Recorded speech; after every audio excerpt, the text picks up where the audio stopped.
I have no idea if it's recording 2 screens or 1, so hopefully it's only doing 1. Okay, so number 13. They give us 2 points. They give us a point at x, -4, and they give us a point at 2, 8. And then they tell us that the slope is -3. So, first of all, we need to label what we have so we don't get it confused. So this is my x point, obviously, because it's an x. This is a y. This is my x. This is my y. Obviously, m is my slope. So I'm going to write out my slope formula. You want to get the door for me, please?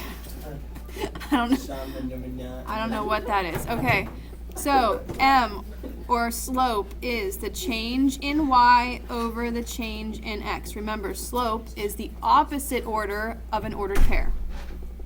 Okay?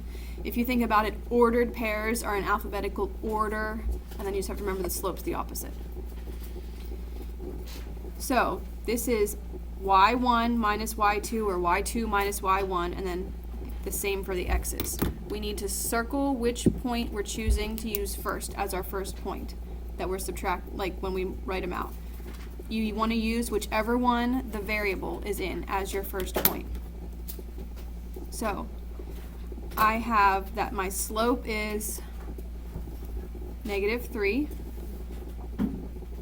Then my first y point is going to be -4 minus my second y point, which is going to be 8, over my first x point, which is x, and minus my second x point, which is 2. And we need to make this -3 a fraction so that we can cross multiply this. So we're going to do 1 times the -4 minus 8, which we could put 1 and then in parentheses, but then we would just be distributing a 1 and it's just going to be the same exact thing. So it's just -4 minus 8. And then I'm going to cross multiply this way, and I end up with -3 times, and I have to put this in parentheses because it's this whole thing, x minus 2. And set those things equal to each other now that we've cross multiplied. Okay? Then we can simplify. -4 minus 8 is -12. And I'll go ahead and distribute now too while I'm at it. -3 times x is -3x, and -3 times -2 is +6. And now I'm ready to solve.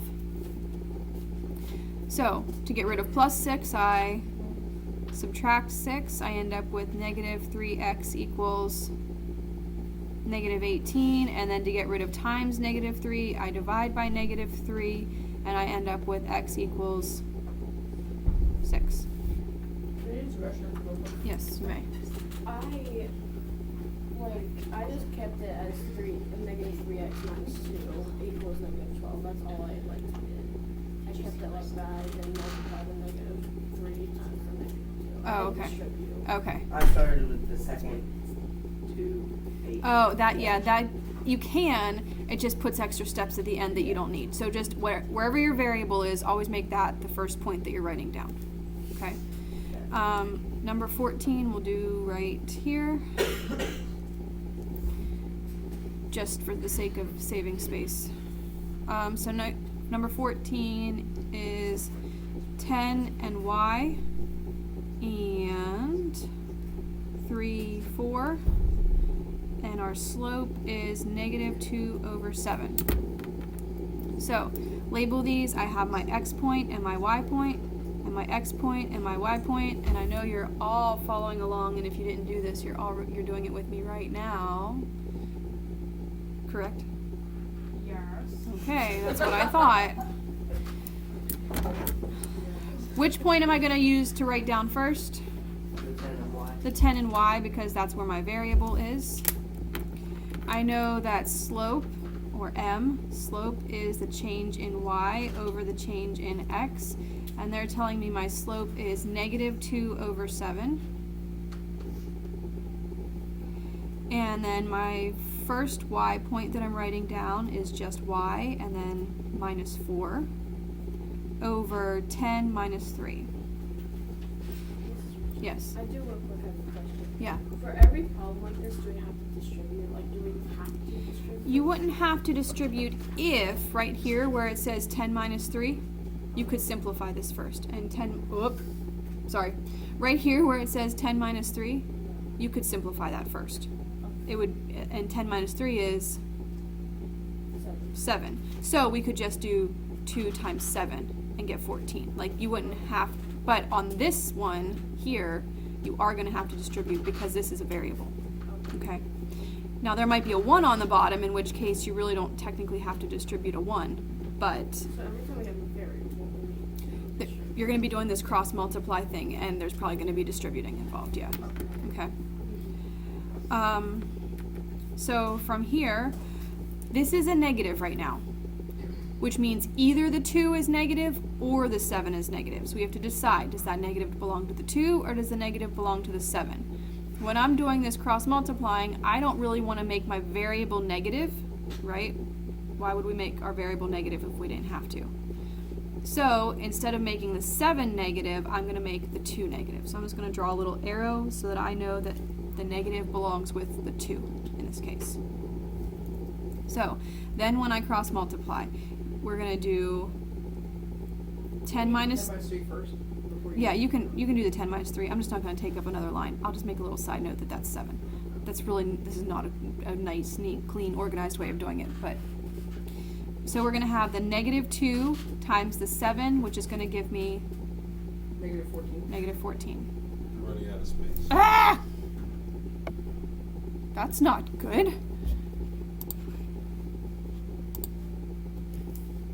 Alright, and then we're going to do the 7 times the y minus 4.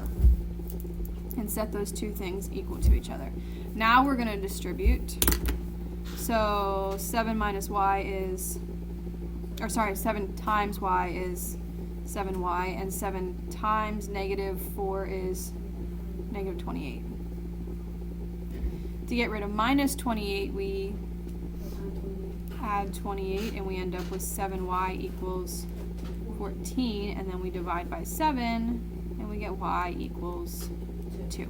To check any of these, just take what you got, put it back into the original ordered pair, subtract them out, and make sure your slope matches.